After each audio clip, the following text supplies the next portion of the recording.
Back then, we'd race home just to catch it. The music gave us goosebumps. The suits, the capes, the villains. They were legendary. Memories weird like that. Decades pass, but one cartoon opening can still hit like it was just yesterday. Let's go back to a time when cartoons were awesome and relive the best 70s cartoon theme songs that shaped a generation. Good luck getting these to stop looping in your head after you're done with this video. Number 7. Hong Kong Phooey, 1974-76. If you were parked in front of the TV in the mid-1970s, there's a good chance you can still sing this opener without missing a word. And now suddenly you're a kid again, sitting cross-legged on the floor, cereal box tipped over, milk dripping down the carpet, and Hong Kong Phooey is about to get himself stuck in a filing cabinet. That was the genius of the opener. It wasted no time setting the tone. Before the first lyric even finished, the phone would ring and our hero would dive head first into the cabinet for a costume change that never went smoothly. It was slapstick baked into the show's DNA, and you got a full comedy gag before the chorus even hit. Kids didn't need patience. They were laughing from the very first beat. The visuals were just as sharp. Hanna-Barbera leaned into freeze-frame comic panels, giving each action pose the kind of punch you'd expect from a Saturday morning superhero spoof. Every shot felt like a joke landing on cue.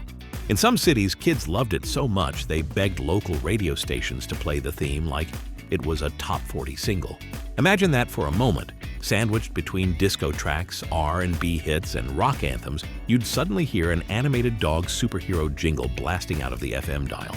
That doesn't happen unless a theme really seeps into the culture. Part of its magic was that you didn't just hear the music, you felt it. The bounce of the horns seemed to shake the room.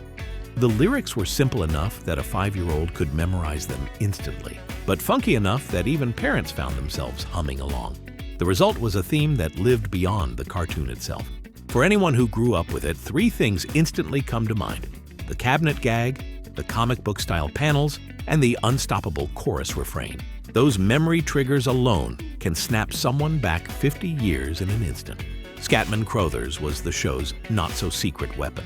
His voice performance gave Phooey his entire identity. His loose, jazzy delivery made even the clumsiest lines sound cool, and his singing tied the whole opener together. Hanna-Barbera usually kept their music pretty safe and straightforward, but with Phooey, they leaned into funk. It was playful, different, and risky, and it worked.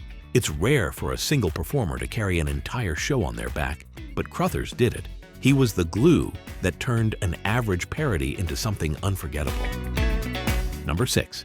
Dynomutt, Dog Wonder, 1976-77. Now spin the dial just 2 years later, and the mood changes completely. Where Hong Kong Phooey was funky chaos, Dynomutt, Dog Wonder rolled out like a full superhero production. The opener doesn't ease you in. It slams you with horns, almost like a fanfare announcing royalty. Then, before you can catch your breath, the Falcon-Flash alarm goes off. A sound so distinct, it burns itself into the brains of every kid watching. Even decades later, people who saw the show as children can still imitate it perfectly. Visually, the sequence was packed with gadgetry. The Falcon car blasts out of its secret lair, doors sliding open with dramatic precision. It launches into the air in a way that felt bigger and cooler than anything live-action TV could have pulled off in the mid-70s. This wasn't some cheap parody. It looked like something a kid could believe was real. Blue Falcon's stern narration, his commanding voice, and his no-nonsense delivery were always undercut by Dynomutt's slapstick malfunctions. The opening minute told you everything. This was a show built on contrast. Straight man versus goofball, hero versus clown, all wrapped in a slick superhero package. For kids, 3 things stuck forever. The Falcon car roaring out of the lair, the sound of that Falcon-Flash, and Dynomutt turning into a one-dog Swiss Army knife.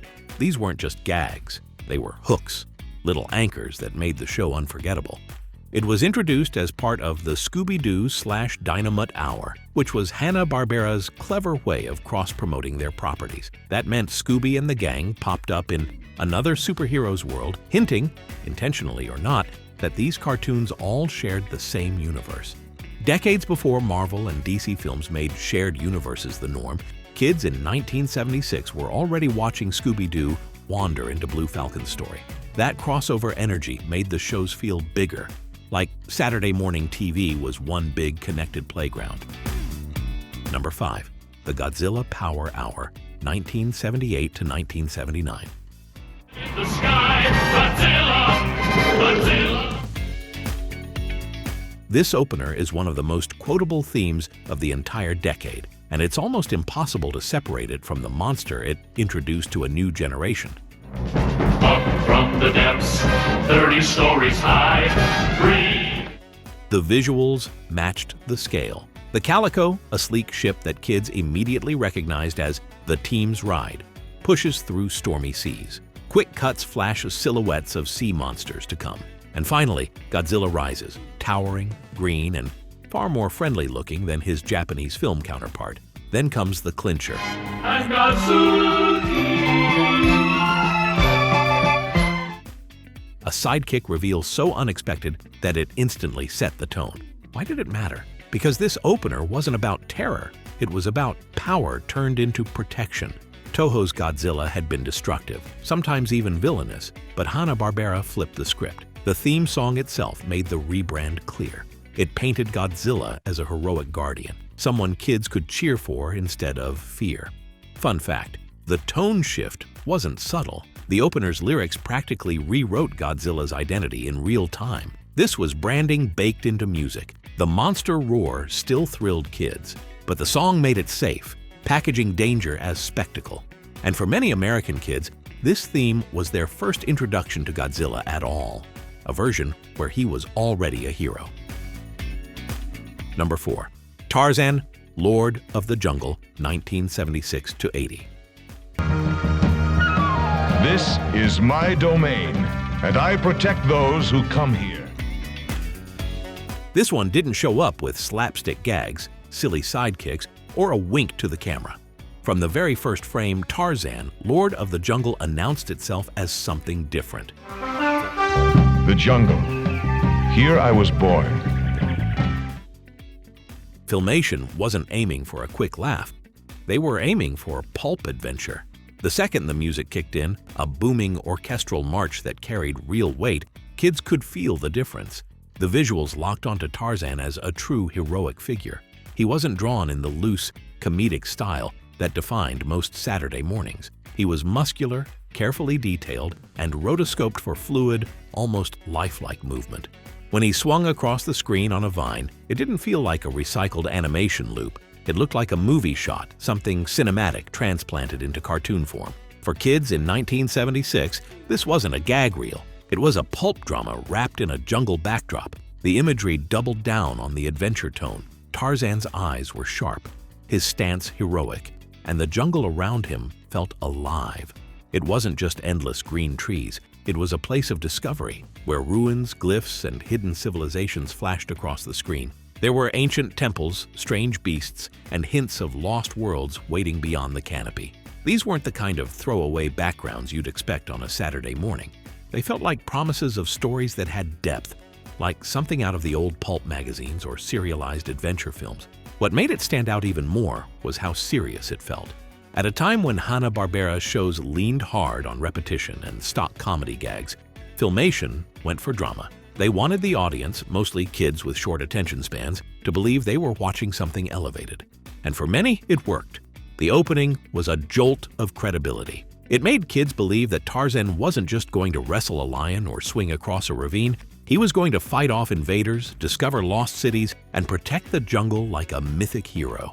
It was the kind of intro that pulled you upright in your seat. The vine swing paired with that legendary yell became burned into memory. The flashes of ruins and dangerous beasts promised adventure. And above all, the theme music, the weight of it, pushed the whole thing beyond typical kids' TV.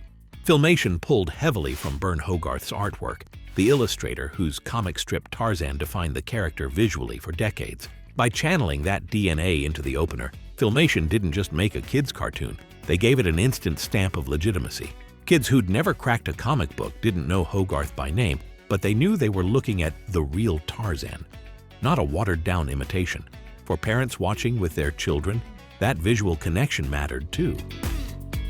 Number 3. Flash Gordon, 1979 to 80.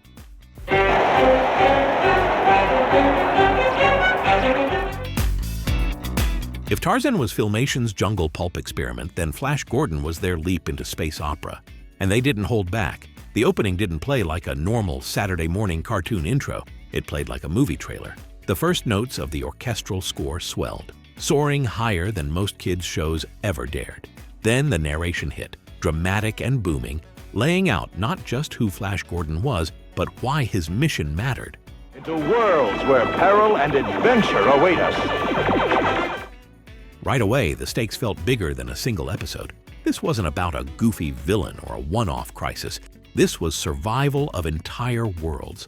The visuals matched the tone beat for beat. Rocket ships streaked across black skies, planets spun in slow, dramatic pans, and Mongo's alien landscapes flashed past in a blur of color and danger. You'd see quick cuts of armies, alien cities, and hostile terrains, all designed to make kids feel like they were stepping into an epic science fantasy serial.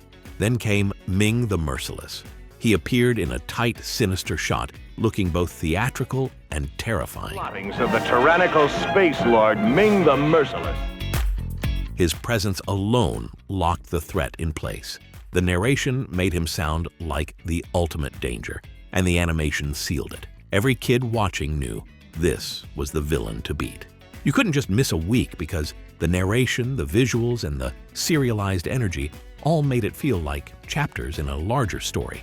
That was intentional. Filmation designed Flash Gordon to echo the serialized adventures of the 1930s and 40s, giving kids a taste of what their parents and grandparents once flocked to theaters to see. Season 1 of Flash Gordon leaned hard into continuity. Episodes weren't standalone. They built on each other, which was almost unheard of for American cartoons of the era. The opening sequence reflected that, stacking images like chapters in a pulp novel. NBC executives later watered down Season 2, pushing for lighter, more kid-friendly stories. But that first season opener still feels like pure epic science fantasy, a bold attempt to give Saturday morning a touch of serialized drama.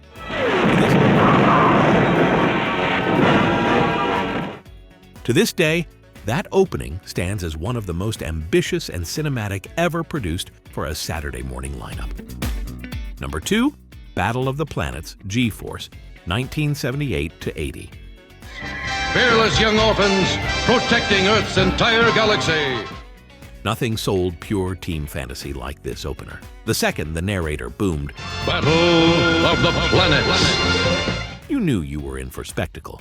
The opener worked on 2 levels. For younger kids, the narration explained who the team was and what they did. It spoon-fed the basics with dramatic flair. But for older kids, it was the imagery that stuck.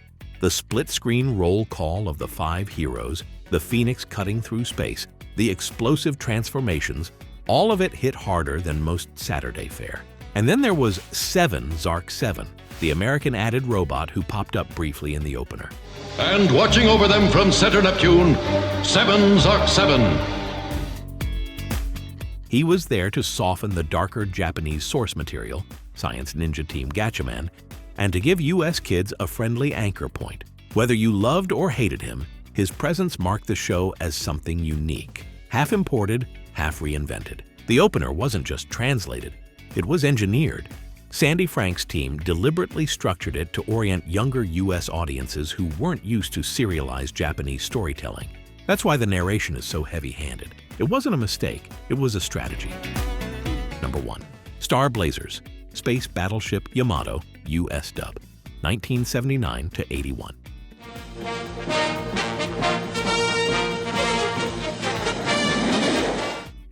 If there's one opener from the 1970s that can still raise goosebumps today, it's Star Blazers. This wasn't just another Saturday morning theme song, it was an anthem. The very first note set the tone with a bold choral arrangement that didn't play it cute or goofy. Instead, the singers belted out, We'll survive with our Star Blazer. Layered right over that came the voiceover countdown. We have only 1 year. The ticking clock wasn't hidden in an episode. It was part of the opening itself. Kids didn't just listen to the stakes, they sang them every time the show came on. The visuals hit with the same gravity. The Argo, known as the Yamato in Japan, rose from the sea like a steel leviathan breaking free of the Earth. It wasn't just a spaceship, it was a battleship transformed into humanity's last hope. The bridge crew lined up in sharp poses, each character framed like a soldier in a larger war. For kids in 1979, that single montage burned the crew's faces into memory. These weren't random heroes of the week. They were the people carrying the fate of Earth. And then came the closer, the moment that still makes fans lean forward. The Argo's massive wave motion gun began to hum and glow, coils of energy building brighter and brighter until the screen practically burst with light. Just as the energy reached its peak, the logo slammed into place. It wasn't just a flashy shot, it was a promise of destruction, power, and drama that no other cartoon dared to touch. What made it unforgettable was how different it felt from its peers. Most shows teased villains or gags, but Star Blazers handed kids a mission. The narrator spelled it out clearly. Earth had only 1 year left, and the crew of the Argo had to save it. That countdown turned every week into an event. If you missed an episode, you weren't just skipping a cartoon. You were missing part of a larger story. Star Blazers was one of the first U.S. kids' cartoons to fully embrace serialized storytelling in its opener. It didn't soften the stakes or play coy. Instead, it baked the do-or-die mission right into the music, letting even the youngest viewers feel like they were part of something epic. So here's the question. What were your top 3? Did one of these pull you straight back to your childhood the moment you read the title? Or did we miss the one that meant the most to you? Until next time, stay nostalgic.